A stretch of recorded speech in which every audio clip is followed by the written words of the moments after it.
ఒక ఉదయం శాంతినిలయం ఆవరణలో ముగ్గు యొక్క తెల్లదనం మెరిసిపోతుంది. ఇంటి ప్రధాన ద్వారం వద్ద కట్టిన మామిడి తోరణాలు మరియు బంతి పువ్వుల సువాసన ఇంకా తాజాగా ఉన్నాయి. అర్జున్ మరియు లక్ష్మి పెళ్లి జరిగింది ఇప్పుడే కొన్ని రోజులే అయ్యాయి. లక్ష్మి పూర్తిగా ఏకాగ్రతతో ఇంటి బాధ్యతలు చేపట్టింది. ఉదయం 6 గంటలైంది. లక్ష్మి వంటగదిలో ఫిల్టర్ కాఫీ తయారు చేస్తుంది. అప్పుడే అర్జున్ సిద్ధమై బయటికొచ్చాడు. లక్ష్మి, నువ్వింత త్వరగా లేచి ఇవన్నీ ఎందుకు చేయటం ప్రారంభిస్తున్నావు? ఇంకా పెళ్లి అలసట కూడా పూర్తిగా తగ్గలేదు. కొంచెం విశ్రాంతి కూడా తీసుకో. కనీసం ఈ రోజైనా ఆలస్యంగా నిద్ర నుండి లేవాల్సింది కదా. అయ్యో, లేదు. నాకు ఉదయపు ప్రశాంతతలో పనిచేయడం ఇష్టం. ఇంకా అత్తయ్య మరియు మావయ్య కోసం సమయానికి పెసరట్టు మరియు అల్పాహారం సిద్ధం చేయడం నా బాధ్యత. మీరు ఈ కాఫీ తాగండి. లేకపోతే దీని వేడి మరియు సువాసన రెండూ పోతాయి. నువ్వు ఈ ఇంటి కోడలివి, యంత్రం కాదు. నువ్వలసిపోతే నాకు బాధగా ఉంటుంది. అప్పుడే అకస్మాత్తుగా పై గదిలో నుంచి గట్టిగా కర్కశమైన శబ్దం వినిపించింది. వదినా, ఓ వదినా, ఎక్కడ పోయారు మీరు? వినిపించడం లేదా? వెంటనే పైకి రండి. లక్ష్మీ ముఖంపై కొంచెం అసంతృప్తి కనిపించింది. ఆమె అర్జున్ వైపు చూసి వెంటనే పైకి పరిగెత్తింది. గది పరిస్థితి అక్కడ ఏదో తుఫాను వచ్చినట్టుంది. ఖరీదైన బట్టలు మంచం మీద చెల్లాచెదురుగా పడ్డాయి. పుస్తకాలు నేలమీదున్నాయి. స్వప్న, ఎందుకిలా అరుస్తున్నావు? మొత్తం ఇల్లు మేల్కొంటుంది. ఏమైంది? మేల్కొనివ్వండి. నా నీలం కలర్ కాలేజ్ బ్యాగ్ దొరకటం లేదు. నేను నిన్న రాత్రి ఇక్కడ కుర్చీ మీద పెట్టాను. మీరు తప్పకుండా దాన్నెక్కడో పెట్టేసుంటారు. నాకు ఆలస్యమవుతుంది. త్వరగా దాన్ని వెతకండి. అరిచే ముందు ఒకసారి చూసుకోవాలి కదా. బ్యాగ్ ఇక్కడే ఉంది. ఇంక నీ గదిని చూడు, ఎంత గందరగోళంగా ఉంది. నువ్వు కొంచెం సర్దుకొని పెట్టలేవా? రేపు నువ్వు కూడా ఎవరో ఒక ఇంటికే కోడలు అవుతావు. ఓహో, ఉదయాన్నే మీ ఆదర్శ కోడలు ప్రసంగం ప్రారంభించకండి వదినా. ఇవన్నీ సర్దటం, ఊడ్చి తుడవటం ఇప్పుడు మీ పని, నాది కాదు. నేను కాలేజ్కి వెళ్లే మోడర్న్ అమ్మాయి. ఇవి పనికిరాని ఇంటి పనులు నా వల్ల కావు. ఇంకా వినండి, ఈరోజు నా మూడ్ పూర్తిగా బాగోలేదు. కాబట్టి నా టిఫిన్ మరియు కాఫీ నా గదికే తీసుకొచ్చేయండి. నేను కిందికి రావటం లేదు. కాని స్వప్న, మావయ్య డైనింగ్ టేబుల్ దగ్గర అందరికోసం ఎదురుచూస్తున్నారు. పెళ్లి తర్వాత మనం అందరం కలిసి టిఫిన్ చేస్తే బాగుంటుంది. నువ్వు కూడా కిందికొస్తే అందరికీ బాగుంటుంది. కుటుంబంతో కలిసి కూర్చోవడంలో ఒక ప్రత్యేకమైన ఆనందం ఉంటుంది. వదినా, మీ ఈ సినిమాల మాటలు మీ దగ్గరే పెట్టుకోండి. నాకు నా జీవితం నాకు నచ్చిన విధంగా జీవించనివ్వండి. మీరు నాకు సహాయం చేయడం భారంగా అనిపిస్తే, లేదా మీరు అలసిపోయి ఉంటే స్పష్టంగా చెప్పండి. నేనిప్పుడే అమ్మకి చెబుతాను ఒక పంచేసి ఆవిడ్ని పెట్టమని. ఎందుకంటే మీరొచ్చిన వెంటనే ఈ ఇంటి యజమానురాల్లా ఆదేశాలివ్వటానికి ప్రయత్నిస్తున్నారు కదా. ఆదేశాలా? నేను కేవలం కలిసి కూర్చోవాలని మాత్రమే చెప్పాను స్వప్న. మీ పెద్దక్కలా మారి నిన్నర్థం చేసుకోవాలని కోరుకున్నాను. నాకు ఒకే తల్లుందే. ఆమె నన్ను ఎప్పుడూ పని చేయమని బలవంతం చేయలేదు. మీరు మీ మమతానురాగాల్ని మీ ఇంట్లోనే వదిలొచ్చుండాలి. అప్పుడు బాగుండేది. ఇప్పుడు వెళ్ళి నా కోసం టిఫిన్ తయారు చేయండి. నాకు ఆలస్యమవుతుంది. లక్ష్మి నిశ్శబ్దంగా నిలిచిపోయింది. ఆమె కళ్లల్లో నీళ్లు నిండాయి. ఆమె కేవలం అంతే చెప్పగలిగింది. సరే, నేను నీ టిఫిన్ని పైకి పంపిస్తాను. లక్ష్మి గది నుంచి బయటకొచ్చిన వెంటనే ఎదురుగా సీతమ్మ నిలబడి ఉంది. వారి ముఖంపై ఎలాంటి కోపం లేదు, కాని ఒక విచిత్రమైన ప్రశాంతత ఉంది. ఏమైంది? ఇంత బాధతో ఉన్న ముఖంతో వంటగదిలోకి వెళ్తే ఆహారంలో రుచెలా వస్తుంది? అత్తయ్య, అది స్వప్న. అయ్యో, అదింకా చిన్నపిల్లే. తనపై కాలేజ్ ఒత్తిడి ఎంతుంటుందో నీకేం తెలుసు? నువ్వింట్లో ఉంటావు, అది బయట ప్రపంచాన్ని ఎదుర్కొంటుంది. ఆమె మాటలను మనసుకు పెట్టుకోకు. తను ఇంటి లాలనలో పెరిగిన కూతురు. ఇక్కడున్నంతవరకు ఎంత ప్రేమగా చూసుకోవచ్చో అంత చూసుకో. అదే పెద్ద మనసున్న కోడలి లక్షణం. అత్తయ్య, ప్రేమగా చూసుకోవడం మరియు ప్రేమని పంచడం మంచి విషయం. కాని ఆమెకు తన బాధ్యతల గురించి అవగాహనుండాలి. రేపామె మరో ఇంటికి వెళ్తే అక్కడ ఆమె ఈ నిర్లక్ష్యం, మొండితత్వాన్ని ఎవరు భరిస్తారు? అక్కడి గురించి అక్కడ వాళ్ళు చూసుకుంటారులే. నువ్వెందుకు నీ మనసుని కష్టపెట్టుకుంటున్నావు? ఇప్పుడైతే ఆమె నా నీడలో ఉంది. నా కూతురికి ఈ ఇంట్లో ఏ విషయంలోనూ కొరతుండకూడదు. నువ్విప్పుడు వాదరాపు. అలాగే వెళ్ళి తన కోసం వేడిగా ఉప్మా, అల్లం పచ్చడి తయారుచేయి. పాపం ఉదయం నుంచే ఆకలితో ఉంది. లక్ష్మి మౌనంగా వంటగది వైపు నడిచింది. ఆమెకు అర్థమైంది, ఈ ఇంట్లో పని మరియు త్యాగం ఆమె ధర్మంగా మార్చబడింది. మరియు లాలన పాలన కేవలం స్వప్న యొక్క హక్కు. శాంతినిలయం వంటగదిలో లక్ష్మి చెమటతో తడిచి ముద్దయింది. గడియారంలో 8 కొట్టింది. ఇంటి మిగతా సభ్యుల అల్పాహారం అయిపోయింది. కాని స్వప్న ఆదేశించినట్టుగా ఆమెకు వేడివేడి ఉప్మా మరియు ఫిల్టర్ కాఫీ ఆమె గదికే తీసుకెళ్ళాలి. లక్ష్మి ఒక చేతిలో ఉప్మా, అల్లం పచ్చడి, ఇంకో చేతిలో కాఫీ కప్ ఉండగా ఆమె మెట్లెక్కి స్వప్న గది బయటకు చేరుకుంది. స్వప్న, నీ బ్రేక్ఫాస్ట్ అండ్ కాఫీ తీసుకొచ్చాను. స్వప్న మంచంపై పడుకొని మొబైల్లో రీల్ చూస్తోంది. ఆమె చూపు తొలగించకుండా చిరాకుతో చెప్పింది. ఆ టేబుల్ మీద పెట్టండి. అలాగే వెళ్తూ కర్టెన్ వేసేయండి. ఈ ఎండ కంటికి తగులుతుంది. లక్ష్మి కాఫీ గ్లాస్ని టేబుల్ మీద పెట్టగానే స్వప్న ఒక ముద్ద తాగింది. ఆమె ముఖం కోపంతో ఎర్రబడింది. ఆమె గ్లాస్ను బలంగా కొట్టింది. ఆ వదినా, ఏం చేశారు? మీరు నా గొంతుని కాల్చి నన్ను ఆస్పత్రికి పంపాలనుకుంటున్నారా? ఇంత మరిగిన కాఫీ ఎవరైనా తీసుకొస్తారా? ఇంకా ఇందులో చక్కెర. ఓ దేవుడా, మీరు మొత్తం డబ్బానే ఇందులో పోసారనిపిస్తుంది. మీకు 2 రోజులైనా కూడా ఈ విషయం తెలియలేదా? నాకు షుగర్ తక్కువ ఉండాలి కాఫీలో అని. స్వప్న, నన్ను క్షమించు. వంటగదిలో మావయ్య కోసం పెసరట్టు కూడా తయారవుతుంది. కాబట్టి చక్కెర అంచనా కొంచెం పైన కింద అయ్యుండొచ్చు. ఇంకా కాఫీ వేడి తీసుకొచ్చాను ఎందుకంటే నువ్వు ఉదయం చెప్పావు నీ తల బరువుగా ఉందని. వేడి కాఫీతో ఉపశమనం లభిస్తుంది. సాకులు చెప్పకండి. తలనొప్పి పేరుతో మీరు నాకు ఈ తీపి విషయం ఇస్తున్నారా? మీరు నేను లావుగా అవ్వాలని కోరుకుంటున్నారా? కాలేజీలో అందరూ నన్ను ఎగతాళి చేయాలని? బహుశా మీరు అదే కోరుకుంటున్నారనుకుంటా. మీరు మాత్రమే ఇంట్లో అందమైన కోడల్లా ఉండాలని. స్వప్న, ఏం మాట్లాడుతున్నావు? అందం మరియు చక్కెరకి ఏం సంబంధం? నీకు రుచి బాగోలేదంటే నా వెంట వంటగదిగిరా. నువ్వు దగ్గర నిలబడి నీ ఇష్టానికి కాఫీ చేయించుకో. నేను ఇప్పుడే నీకు కావలసినట్టే చేస్తాను. ఓ, మరిప్పుడు మీరు నన్ను ఈ తలనొప్పిలో వంటగదిలో ఉన్న పొగ మరియు వేడిలో నిలబెట్టాలనుకుంటున్నారా? వదినా, నేను ఈ ఇంటి మహారాణిని. నేను వంటగదిలో పని చేయడమా? No way. అది ఎప్పటికీ జరగదు.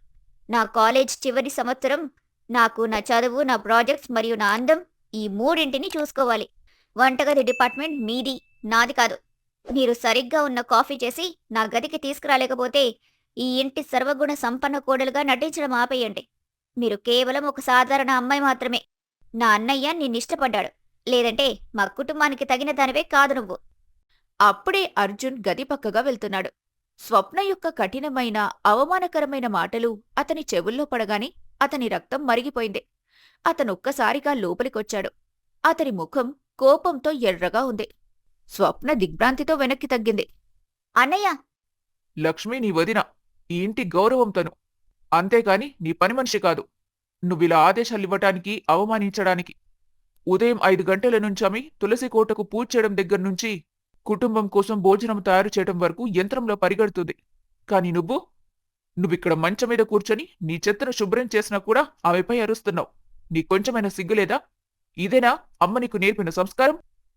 అన్నయ్య, మీరు నాపై అరుస్తున్నారా? ఒక పరాయి మహిళ కోసం మీ సొంత చెల్లిని ఇన్ని మాటలంటారా? నేను కేవలం కాఫీ బాగోలేదని మాత్రమే చెప్పాను.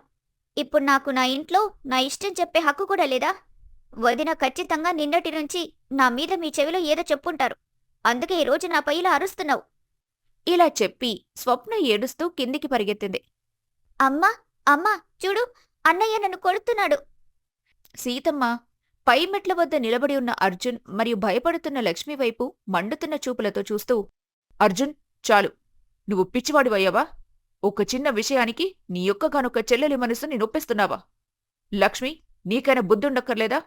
ఆమె రాత్రంతా చదువుకుంటుంది, చిరాకు పడుతుంది. ఆమె కాఫీలో చక్కెర ఎక్కువయుంటే ప్రేమగా అర్థమయ్యేలా చెప్పాలి. అన్నా చెల్లెళ్ల మధ్యలో మంట పెట్టాల్సిన అవసరం ఏముంది? స్వప్న చెప్పినట్టుగా చేసుంటే నీ గౌరవం ఏమైనా తగ్గిపోతుందా? అమ్మా, నువ్వు చెల్లిని నీ అతిగారవంతో చెడగొడుతున్నావు. తను లక్ష్మిని ఎన్నేసి మాటలనిందో నీకు తెలుసా అసలు? నాకేమీ వినాల్సిన అవసరం లేదు. స్వప్న ఈ ఇంటి మహారాణి, నా కూతురు. ఆమె ప్రతి మాటను మీరు విని తీరాల్సిందే. పాపం, ఉదయాన్నే ఏడిపించారు కదరా మీరు. వెళ్ళు లక్ష్మి, వెళ్ళి తన కోసం తాజా నారింజ జ్యూస్ తీసుకొన్రా. ఆమె గొంతు ఏడుస్తూ ఎండిపోయింది. లక్ష్మి ఏమీ మాట్లాడకుండా తన కాలుతున్న వేళ్లను నిమురుకుంటూ మళ్లీ వంటగది వైపు వెళ్ళింది. ఆమెకు అర్థమైంది, శాంతి నిలయంలో శాంతి నిలుపుకోవడానికి మూల్యము ఆమె ఒక్కరే చెల్లించాలని. రోజులు గడుస్తున్నాయి. కాని శాంతి నిలయం గోడల మధ్య లక్ష్మి కోసం ఏదీ మారలేదు. స్వప్న కోసం ఆమె కాలేజ్ ఒక కవచంగా మారింది. దాని వెనుక ఆమె ఇంటి ప్రతి బాధ్యత నుండి తప్పించుకుంటుంది. ఆ ఉక్కపోతతో నిండిన మధ్యాహ్నం అక్కడ సూర్యుడి వేడి కిటికీల ద్వారా లోపలికొచ్చి ఇంటిని అగ్నిగుండంలా మారుస్తోంది. లక్ష్మి ఉదయం నుంచే ఇంటిని శుభ్రపరచటం, బట్టలుతకటం మరియు మధ్యాహ్నం భోజనం, పప్పుచారు మరియు వేపుడు తయారు చేయటంలో నిమగ్నమై ఉంది. వంటగదిలో చెమటతో తడిసే ముద్దైన లక్ష్మిని అత్తగారు చూసింది. అయినా కూడా తనకు లక్ష్మిపై రవ్వంత జాలి కూడా కలగలేదు. సింక్ మురికి పాత్రలతో కొండలా నిండి ఉంది. సాయంత్రం ఫిల్టర్ కాఫీ సమయం కూడా అవుతుంది. దాంతో తన నడుములో తీవ్రమైన నొప్పి వచ్చింది. అప్పుడే స్వప్న సిల్క్ ముఖంపై గట్టిగా మేకప్ వేసుకుని తన గది నుండి బయటకొచ్చింది. స్వప్న, నాకు నడుము నొప్పిగా ఉంది. నువ్వేమనుకోకపోతే ఈ పాత్రలు కడగటంలో నాకు కొంచెం సహాయం చేస్తావా? ఇంకా రాత్రి టిఫిన్కి దోశల పిండి కూడా రుబ్బటం మిగిలుంది. ఓహో వదినా, సమయం మరియు పరిస్థితి చూసి మాట్లాడాలి. మీకు తెలుసు కదా, ఈ రోజు నాకు ఎంత ముఖ్యమైన ప్రాక్టికల్ సబ్మిషన్ ఉందో. నేనిప్పుడే యూనివర్సిటీ లైబ్రరీకి వెళ్ళాలి. నేను ఈ మురికి పాత్రల్లో చేతులు పెడితే నా చేతులు పాడైపోతాయి. అంతేకాదు, నా నోట్స్ చెత్తగా మారిపోతాయి. ప్రొఫెసర్ నన్ను ఇంటర్నల్ మార్క్స్లో ఫెయిల్ చేస్తారు. మీరు నా మొత్తం సంవత్సరం పాడవ్వాలని, అలానే కాలనీ వాళ్ళు నన్ను ఎగతాళి చేయాలని అనుకుంటున్నారా? లేదు స్వప్న, నేనెందుకలా అనుకుంటాను? నీ కెరీర్ బాగుండాలి. అదే మేమందరం కోరుకుంటున్నాం. కానీ నువ్వు ఉదయం నుంచి ఇంట్లోనే ఉన్నావు. అప్పుడే కొంచెం సహాయం చేస్తుంటే బహుశా నాకిప్పుడు ఇంత కష్టం ఉండేది కాదు. నువ్వు రోజు మొత్తం ఫోన్లో ఏదో టైప్ చేస్తూ ఉంటావు. అది కూడా నీ ప్రాక్టికల్లో భాగమేనా? అన్న మాటలకు స్వప్న ముఖం ఒక్కసారిగా కోపంతో ఎర్రబడింది. ఆమె తన ఖరీదైన బ్యాగ్ను సోఫాపై బలంగా విసిరికొట్టి పెద్ద పెద్దగా కేకలు వేయటం మొదలుపెట్టింది. అయితే ఇప్పుడు మీరు నా మీద గూఢాచర్యం కూడా ప్రారంభించారా? నేను ఫోన్లో ఏం చేస్తాను, ఎవరితో మాట్లాడతాను, అది నా వ్యక్తిగత విషయం. మీరు నా తల్లి కావటానికి ప్రయత్నించకండి. పని విషయానికొస్తే, వదినా, మీరు ఈ ఇంటి కోడలు. అంతేకాని అతిథి కాదు. అమ్మ ఎప్పుడు చెబుతుంది కదా, ఈ ఇంటి గడప లోపల కోడలుగా అందరికీ సేవ చేయటం, ఇంటిని చూసుకోవడం మీ ధర్మమని. మీకు ఇవన్నీ భారంగా అనిపిస్తే, లేదా మీరు అలసిపోయి ఉంటే స్పష్టంగా చెప్పండి. నేనిప్పుడే అన్నయ్యకి ఫోన్ చేసి మీరు విశ్రాంతి తీసుకోవాలని అనుకుంటున్నారు, ఈ పనులు చేయటం మీ వల్ల కావటం లేదని. నేనాకలితో, దాహంతో నిద్ర లేకుండా కాలేజ్కి వెళ్తాను. లక్ష్మి ఒక లోతైన చల్లని శ్వాస తీసుకుంది. ఇప్పుడామె దగ్గర ఇంక వాదించడానికి శారీరక శక్తిగాని, మానసిక ధైర్యం కాని మిగల్లేదు. సరే స్వప్న, నువ్వెళ్ళు, నేనే చూసుకుంటాను. జాగ్రత్తగా వెళ్ళు.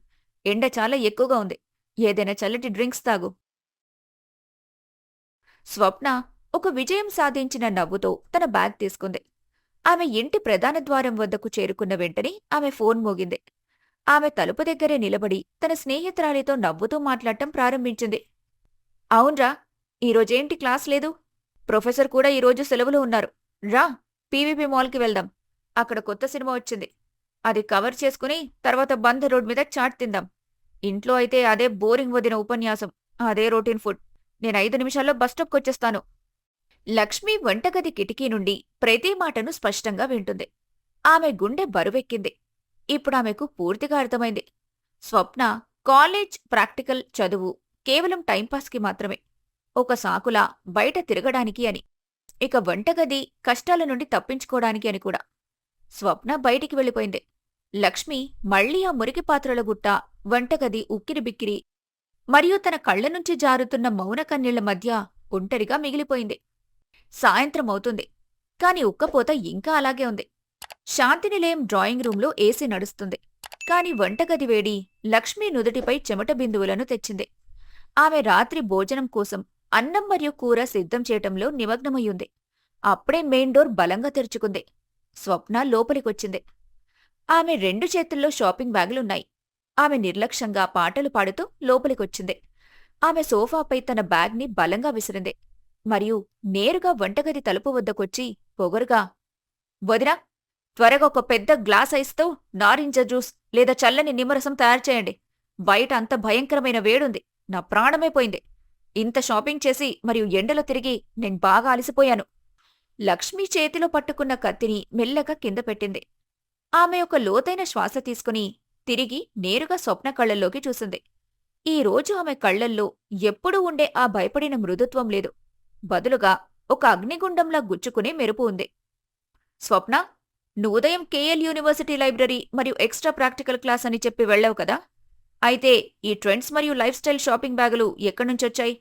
ఇప్పుడు కాలేజ్ సిలబస్లో సిల్క్ చీరలు మరియు డిజైనర్ టాప్స్ కూడా చేర్చారా? స్వప్న ఒక క్షణం ఆశ్చర్యపోయింది. ఆమె మోసం బయటపడింది. కాని ఆమె వెంటనే ఓడిపోలేదు. పొగరుగా ఇలా బదులిచ్చింది.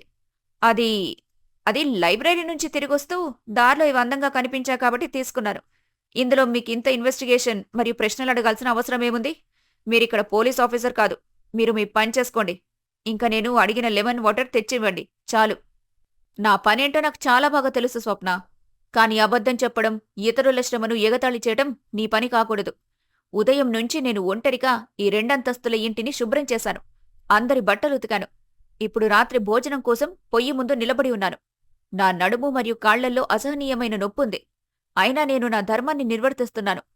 నువ్వు మరీ చిన్నపిల్లవైతే కాదు కదా. ఆ లెమన్ వాటర్ ఏదో నువ్వే కలుపుకోవచ్చు కదా. స్వప్నముఖం కోపంతో ఎర్రబడింది. వదినా, మీరు మీ హద్దులు దాటుతున్నారు. మీరు ఈ ఇంటి కోడలుగా వచ్చారని మర్చిపోద్దు. దానర్థం మీరు నాపై ఆదేశాలివ్వటం లేదా నా స్వేచ్ఛపై నియంత్రణ పెట్టడం కాదు. మీకు ఇంటి పని అంత భారంగా అనిపిస్తే స్పష్టంగా చెప్పండి. నేనిప్పుడే అమ్మని మరియు అన్నయ్యను పిలుస్తాను. అంతేకాదు, మీరిప్పుడు పని నుండి తప్పించుకోవటానికి అనారోగ్యమనే సాకులు చెబుతున్నారని కూడా అంటాను. ఇది సాకు కాదు స్వప్న, నా హక్కు. నేను ఈ ఇంటి గౌరవమే కాదనటం లేదు. కానీ నేను ఆటోమేటిక్ మెషిన్ కూడా కాదు. నువ్వెప్పుడైనా బటన్ నొక్కి నడిపించడానికి. నువ్వు కాలేజ్కి వెళ్లడం అని అబద్ధపు సాకు చెప్పి స్నేహితులతో మాల్లో సినిమాలు చూస్తూ సరదాగా గడుపుతూ ఉంటావు. కాని నేను ఇక్కడ నీకు సేవ చేస్తూ ఉండాలా? ఎంతకాలం సాగుతుందిలా? నీకు ఎప్పుడైనా ఒక్క క్షణమైనా అనిపించిందా నీకొక వదినుంది, ఆమె కూడా మనిషే, ఆమె కూడా అలసిపోతుంది, నీ బాధ్యత కేవలం ఇతరులపై ఆదేశాలివ్వటం, మేకప్ వేసుకోవడమేనా అని? బాధ్యతలు మరియు సంస్కారం గురించి నువ్వు నాకు చెప్పొద్దు. నాకేం చెయ్యాలో బాగా తెలుసు. నా పెళ్ళై నేను ఇంకో ఇంటికి వెళ్తే అప్పుడు నేనే చూసుకుంటాను అక్కడేం చెయ్యాలో. ఇప్పుడు మీరు ఈ ఇంటి కొత్త యజమానవ్వాలనే కలలు వదిలేయండి. నిశ్శబ్దంగా మీ పని చేసుకోండి. నన్ను మళ్ళీ అడ్డుకునే ధైర్యం చేయకండి. అది మీకే మంచిది కాదు. స్వప్న కాళ్ళు బలంగా మోది నేల కంపించేలా తన గదివైపు వెళ్ళింది. ఆమె తలుపును అంత బలంగా మూసింది. ఇంటి మొత్తం గోడలు కంపించాయి. లక్ష్మి అక్కడే వంటగది కౌంటర్ను ఆనుకొని నిశ్శబ్దంగా నిలిచిపోయింది. ఆమె చేతులు వణుకుతున్నాయి. కాని మనసులో ఒక నిర్ణయం గట్టిగా స్థిరపడింది. ఇప్పుడామెకు అర్థమైంది. కేవలం కన్నీళ్లు కార్చటం లేదా ప్రేమగా అర్థమయ్యేలా చెప్పడం వల్ల విషయం సర్దుబాటు కాదు అని. స్వప్న గది తలుపు అంత బలంగా మూసుకుంది. దాని ప్రతిధ్వని మొత్తం శాంతినిలయంలో ఒక పేలుడులాగా వినిపించింది. హాల్లో కూర్చుని భక్తి టీవీ చూస్తున్న సీతమ్మ గాబరాగా లేచారు.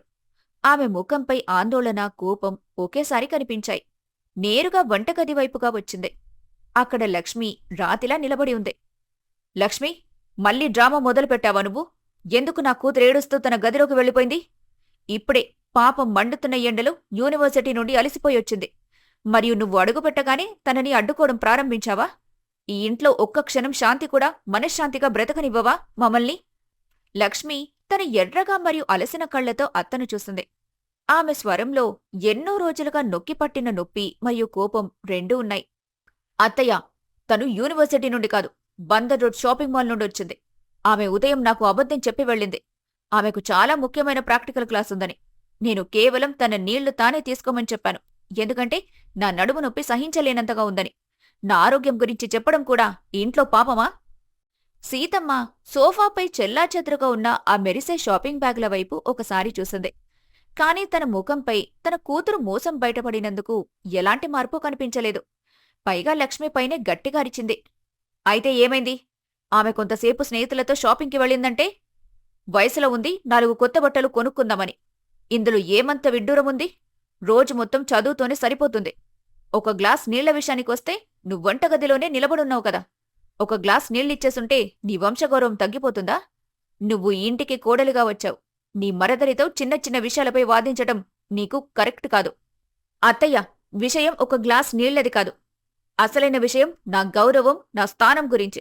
అవి నాకు ఇంటి కోడలిగా రావాలి. స్వప్న నాతో ఎలా మాట్లాడుతుంది? నేను మార్కెట్ నుండి కొనుక్కొచ్చిన పని మనిషినా? మీకెప్పుడూ అనిపించదా స్వప్న కూడా ఇంటి పనుల్లో నాకు కొంచెం సహాయం చేయాలని? రేపు ఆమె పరాయి ఇంటికి వెళ్తే అక్కడ ఈ అహంకారం చెల్లుబాటవుతుందా చెప్పండి. అక్కడి గురించి నువ్వు ఆలోచించొద్దు. నా కూతురెక్కడికి వెళ్ళినా రాణిలా బతుకుతుంది. ఆమె ఎవరి ముందు వంగాల్సిన అవసరం ఉండదు. గుర్తుంచుకో లక్ష్మి, ఆమె ఈ ఇంటి ఆడపడుచు. నువ్వు కోడలు. ఇంటిని చూసుకోవడం, అందరికీ సేవ చేయడం నీ ధర్మం. ఎలాంటి ఉపకారమైతే కాదు. నువ్వామెకు ప్రేమగా 2 రొట్టెలు తినిపించినా లేదా ఆమె చిన్న చిన్న పనులు చేసినా అందులో నీ పెద్ద మనసు కనిపిస్తుంది. కాని నువ్వు ప్రతి చిన్న విషయాన్ని పెద్దదిగా చేసి ఇంటి శాంతికి భంగం కలిగించకు. ఆ మాటలకు లక్ష్మి నిశ్శబ్దంగా నిలిచిపోయింది.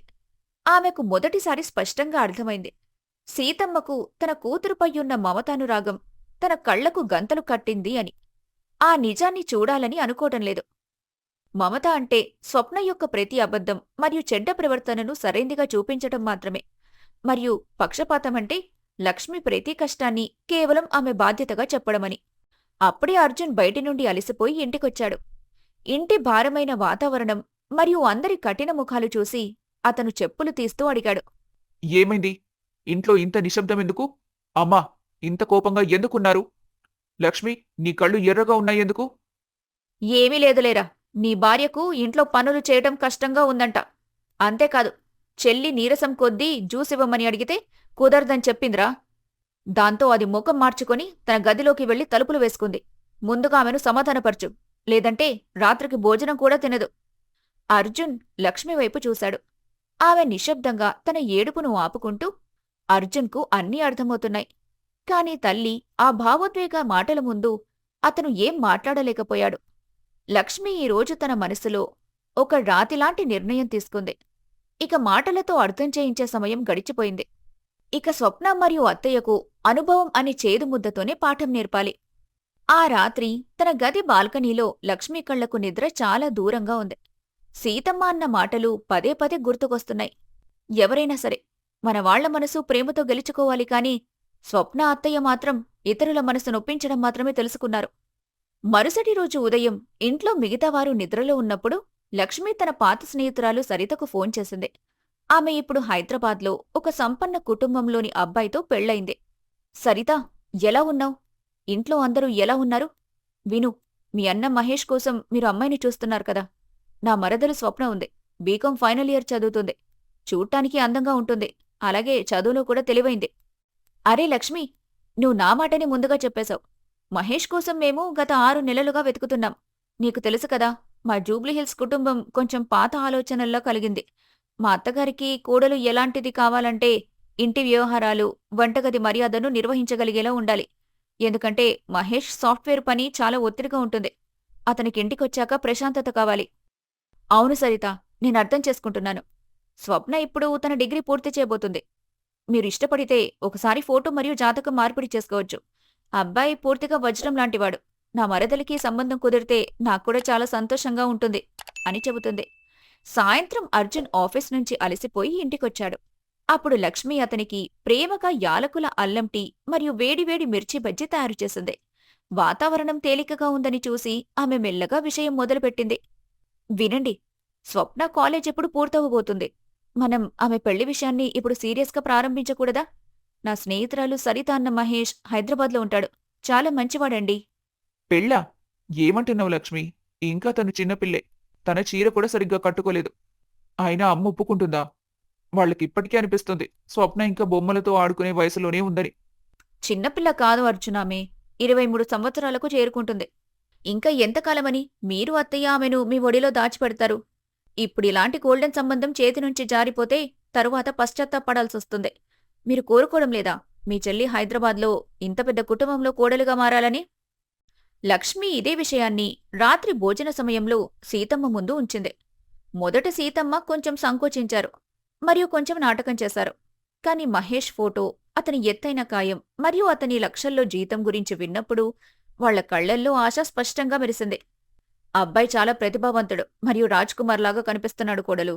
కానీ నా డౌట్ ఏంటంటే ఆమె ఇంత పెద్ద ఇంటి బాధ్యత తీసుకోగలదా? ఇప్పటికీ ఆమెకు వంటగదిలో గరిట పట్టుకోవడం కూడా సరిగ్గా రాదు. అత్తయ్య, మీరెందుకు భయపడుతున్నారు? నేనున్నాను కదా ఆమెకు అన్ని ప్రోటోకాల్ నేర్పించడానికి.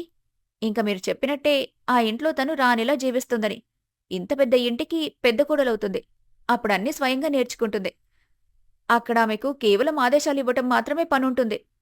స్వప్న మెట్ల దగ్గర నిలబడి అన్నీ వింటూ ఉండగా అకస్మాత్తుగా డైనింగ్ హాల్లోకొచ్చింది. ఆమె ఆనందంతో మునిగిపోయింది. ఆమె కనిపించింది పెళ్లంటే విజయవాడ ఈ వేడి మరియు వంటగది నుండి విముక్తి మరియు హైదరాబాద్ హైఫై ఐశ్వర్య జీవితం. వదినా, విన్నారా? నా సంబంధం హైదరాబాద్లో ఇంత పెద్ద బిజినెస్ మ్యాన్ కుటుంబంలో నిర్ణయమవుతుంది. ఇప్పుడు నాకు ఈ చిన్న వంటగది, ఈ ఉక్కపోత మరియు మీరు రోజు చేసే గొనుగుడు ఉపన్యాసం నుండి ఎప్పటికీ విముక్తి లభిస్తుంది. అక్కడైతే పని మనుషుల సైన్యం ఉంటుంది. నేను కేవలం సోఫాపై కూర్చొని మహారాణిలా ఆర్డర్ చేయొచ్చు. నేను రేపే నా షాపింగ్ లిస్ట్ తయారు చేస్తాను. అవును స్వప్న, ఇంక నీ జీవితం మహారాణిలా ఉంటుంది. లక్ష్మి తన యొక్క మాస్టర్ ప్లాన్ పనిచేసింది. ఆమె స్వప్నను సరిచేయటం అనే అసాధ్యమైన బాధ్యతను ఇప్పుడు తనే తీసుకోలేదు. కాని సమయం మరియు అత్తయ్య అనే పెద్ద గురువుకప్పగించింది. ఆమెకు తెలుసు, హైదరాబాద్ ఇంట్లో ఆదేశాలు కాదు, నైపుణ్యం పనిచేస్తుంది అని. విజయవాడలోని శాంతినిలయంలో ఈరోజు ఉదయం నుంచే హడావిడిగా ఉంది. పెళ్లిచూపుల రోజు. హైదరాబాద్లోని పాష్ ప్రాంతం జూబ్లీహిల్స్ నుంచి మహేష్ మరియు అతని తల్లిదండ్రులు స్వప్నని చూడ్డానికి రావాల్సిందే. లక్ష్మి ఉదయం 4 గంటల నుంచే వంటగదిలో నిమగ్నమయ్యుంది. గారెలు, అల్లం చట్నీ, సేమియా పాయసం మరియు మసాలా బజ్జీలు తయారవుతున్న సువాసన మొత్తం ఇంట్లో వ్యాపించింది. మరోవైపు స్వప్న తన గదిలో 2 స్నేహితులు మరియు బ్యూటీ పార్లర్ మహిళతో కలిసి ఖరీదైన కాంచీవరం చీర, ఆభరణాలతో అలంకరించుకోవడంలో బిజీగా ఉంది. ఆమెకు వంటగది వేడి గురించి ఏమాత్రం తెలీదు. మహేష్ కుటుంబం తమ తెల్లటి లగ్జరీ కార్లో చేరినప్పుడు వారిని ఎంతో వినయంగా స్వాగతించారు. సంభాషణ ప్రారంభమైంది. రామయ్య గారు, మీ ఇల్లు మరియు సంస్కారం చూసి చాలా సంతోషంగా ఉంది. చూడండి, మాకు అమ్మాయి అందం గురించి ఎలాంటి అభ్యంతరం లేదు. ఫోటోలోనే స్వప్న లక్ష్మీదేవి రూపంలో కనిపిస్తోంది. మా ఒక్క చిన్న షరతు మాత్రమే ఉంది. మా కుటుంబం గుంటూరు మూలాలకు చెందింది మరియు చాలా క్రమశిక్షణ గలది. మా ఇంటి ఉదయం ఖచ్చితంగా 5 గంటలకు సుప్రభాతంతో ప్రారంభమవుతుంది. పూజ, అతిథి సత్కారం మరియు వంటగది మొత్తం బాధ్యత స్వప్న ఇవన్నీ ఒంటరిగా నిర్వహించగలదా? ఎందుకంటే మహేష్ పెద్దదిన ఇప్పుడు అమెరికాకు వెళ్తున్నారు. కాబట్టి ఇంటి మొత్తం బాధ్యత చిన్న కోడలికే ఉంటుంది. రామయ్య ఏదైనా చెప్పేలోపే సీతమ్మ తన పట్టుచీర అంచు సర్దుకుంటూ వెంటనే మాట్లాడింది. అరే అన్నయ్యగారు, మీరసలు ఆందోళన పడాల్సిన అవసరమే లేదు. మా స్వప్న ఎంత అందంగా ఉంటుందో అంతకంటే ఎక్కువ గుణవంతురాలు.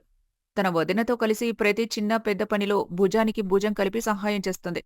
వంటగది వంటకాలకైనా లేదా ఇంటి శుభ్రతైనా ఆమె ప్రతి పనిలో నైపుణ్యం కలదు. ఇక్కడ మాకు ఒక్కగానొక్క కూతురు కాబట్టి గారాబంగా ఉంది కాని బాధ్యత వచ్చిన వెంటనే చక్కగా ఈ ఇల్లుని చూసుకుంటుంది. చివరికి రక్తం నాదే కదా. లక్ష్మి ఆ సమయంలో నిమ్మరసం తీసుకొస్తూ వంటగది గడప వద్ద నిలబడి ఈ అబద్ధాన్ని వింటోంది. ఆమె ముఖంపై ఒక వెలితి మరియు చేదు చిరునవ్వు వచ్చింది. ఆమె మనసులో ఇలా అనుకుంది, అత్తయ్య, మీరబద్ధం చెప్పడం బదులు నిజంగా ఇవన్నీ నేర్పుంటే బాగుండేది. ఆమెకు ఇప్పటికీ చింతపండు చారు ఎలా మరిగించాలో కూడా తెలీదు. మహేష్ మరియు స్వప్నను వేరే గదికి మాట్లాడుకోవడానికి పంపించారు. స్వప్న తన స్వరాన్ని చాలా మృదువుగా మరియు ఆర్టిఫిషియల్గా మార్చుకొని మాట్లాడటం ప్రారంభించింది. స్వప్న, నాకు నటించడం నచ్చదు. నాకు ఒక జీవిత భాగస్వామి కావాలి. ఆమె నా తల్లిదండ్రుల్ని చూసుకుంటూ ఇంటిని ఆలయంలో ఉంచాలి. నీకు వంట చేయడం ఇష్టమేనా? అవును, నాకు వంట చేయడం చాలా ఇష్టం. వదిన తరచుగా చెబుతారు, నా చేతి రుచికి హోటల్ భోజనం కూడా సరిపోదని. నాకు కొత్త కొత్త ప్రయోగాలు చేయడం ఇష్టం. స్వప్నకు అనిపించింది మహేష్ చాలా సాదాసీదా మరియు ప్రశాంతంగా ఉన్నాడని.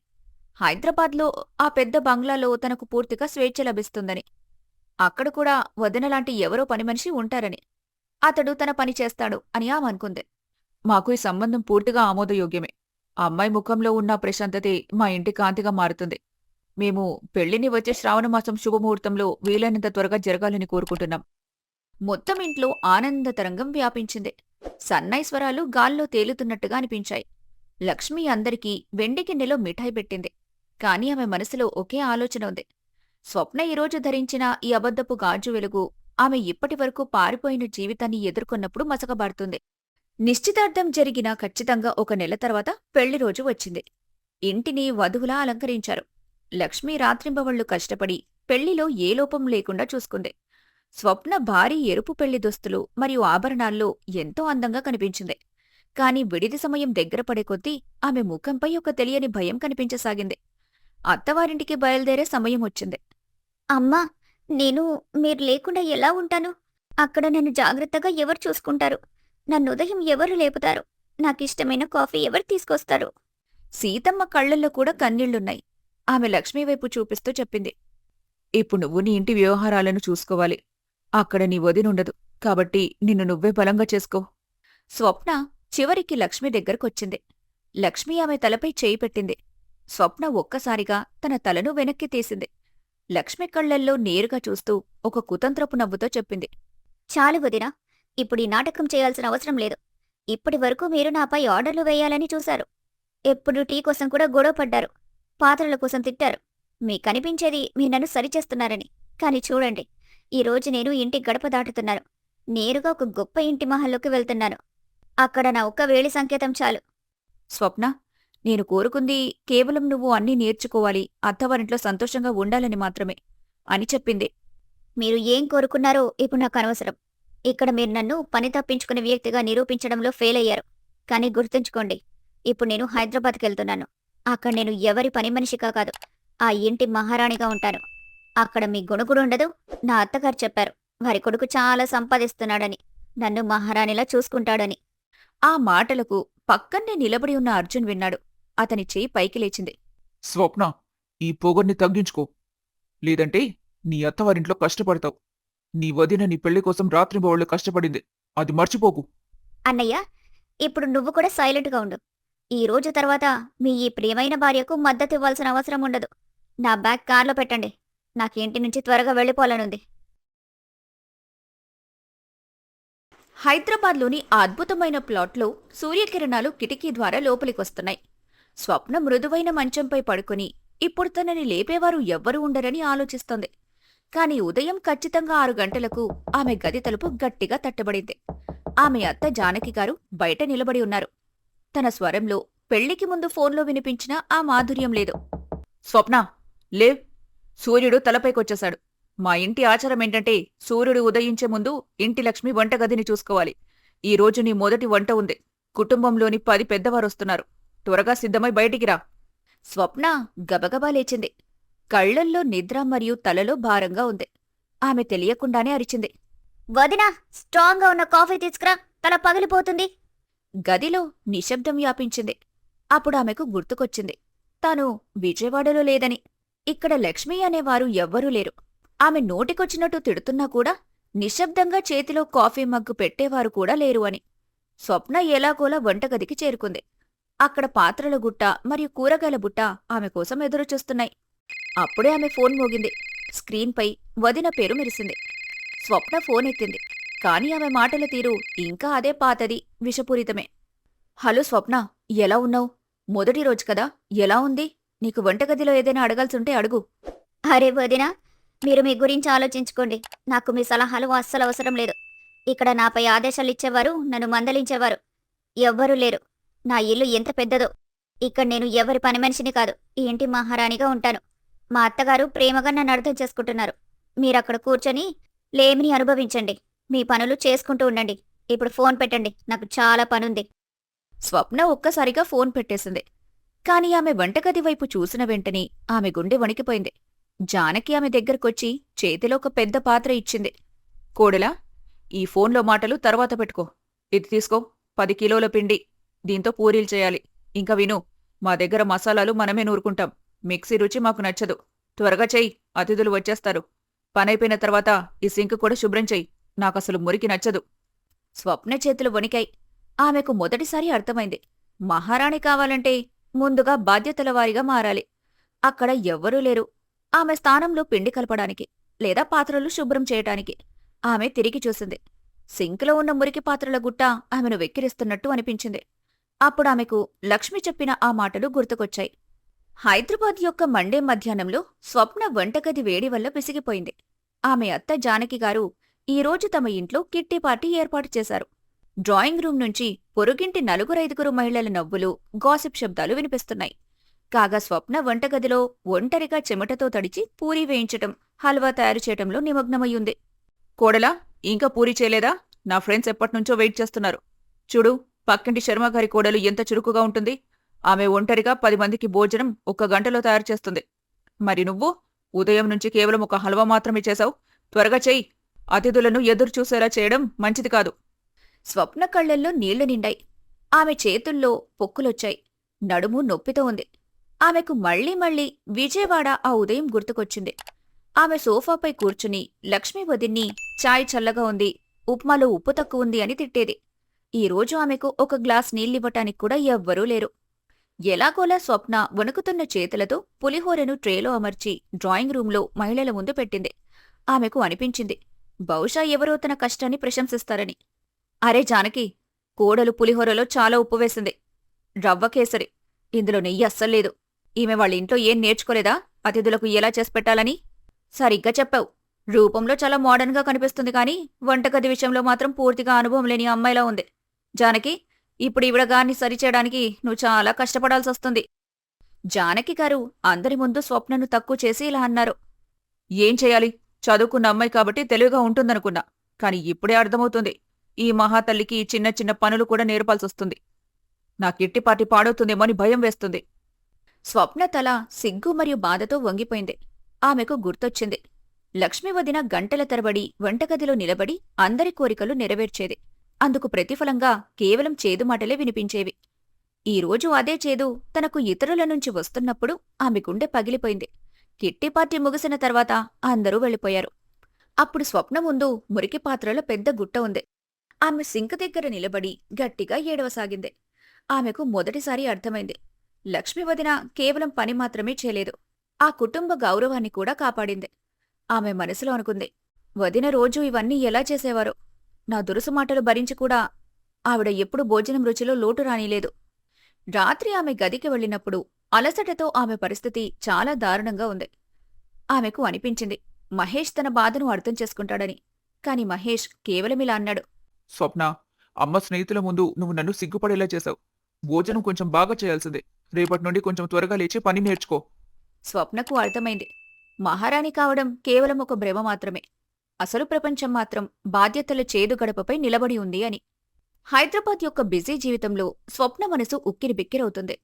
పెళ్లైన కొన్ని నెలల తర్వాత సంప్రదాయం ప్రకారం ఆమెని కొన్ని రోజుల కోసం విజయవాడకు పిలిచారు. అర్జున్ ఫోన్ చేసి తానామెను తీసుకెళ్లడానికి వస్తున్నానని చెప్పినప్పుడు స్వప్న కళ్లలో ఆనందపు కన్నీళ్లు నిండాయి. కాని ఈ ఆనందం విడిది సమయంలో ఉన్నట్టుగా కాదు. ఈసారి ఆమె హృదయంలో ఒక భారమైన బరువుంది, తన తప్పుల బరువు. స్వప్న కార్లో నుంచి దిగింది. మౌనంగా ఇంట్లోకి ప్రవేశించింది. సీతమ్మ పరిగెత్తుకుంటూ వచ్చి తన ప్రియమైన కూతుర్ని కౌగిలించుకుంది. నా బిడ్డ, ఎలా ఉన్నావే? చూడు, ఎంత బలహీనంగా అయిపోయావు. అక్కడ నీకు అన్ని వసతులు బాగానే ఉన్నాయా? ఏంటి, సరిగ్గా తినటం లేదా ఇలా చిక్కిపోయావు? స్వప్న తల్లి మాటకు ఎలాంటి సమాధానం ఇవ్వలేదు. ఆమె చూపు వంటగది వైపే ఉంది. అక్కడ లక్ష్మి ఇంకా అందరికీ ఛాయ్ తయారు చేస్తుంది. లక్ష్మి బయటకొచ్చి నవ్వుతూ చెప్పింది. వచ్చావా స్వప్న? కూర్చో, నేనీకు ఇష్టమైన అల్లం కలిపిన స్ట్రాంగ్ చాయ్ తీసుకొచ్చాను. హైదరాబాద్లో నేను ఒంటరిగా 10 కిలోల పిండి కలిపేటప్పుడు నాకు మీరే గుర్తుకొచ్చారు. అత్తగారి స్నేహితులు నా వంటలో లోపాలు చెప్పేటప్పుడు మీరు నా చేదు మాటలు భరించి కూడా మాకెంత రుచికరమైన భోజనం పెట్టేవారో నాకు అర్థమయ్యేది. స్వప్న, జరిగింది మర్చిపో. గృహస్థి ఒక పాఠశాల లాంటిదే. అందులో మనం తడబడుతూ నేర్చుకుంటాం. నాకు నీపై ఎలాంటి కోపం లేదు, కేవలం భయం మాత్రమే ఉండేది, నువ్వు పరాయి ఇంట్లో ఎలా సర్దుకుంటావో అని. వదినా, నన్ను నేనే మహారాణి అనుకున్నాను, కానీ నిజమైన మహారాణి మీరు. మీరు మొత్తం ఇంటిలోని వారి మనసును గెలుచుకోవడం తెలుసు. నేను మిమ్మల్ని చాలా బాధ పెట్టాను, మీరు నన్ను క్షమించగలరా? ఆ మాటలకు లక్ష్మి చాలా సంతోషించింది. స్వప్నలో వచ్చిన మార్పుకి మురిసిపోయింది. సంబంధాల చేదు ఇప్పుడు ఒక లోతైన గౌరవం మరియు ప్రేమగా మారింది. సమాప్తం.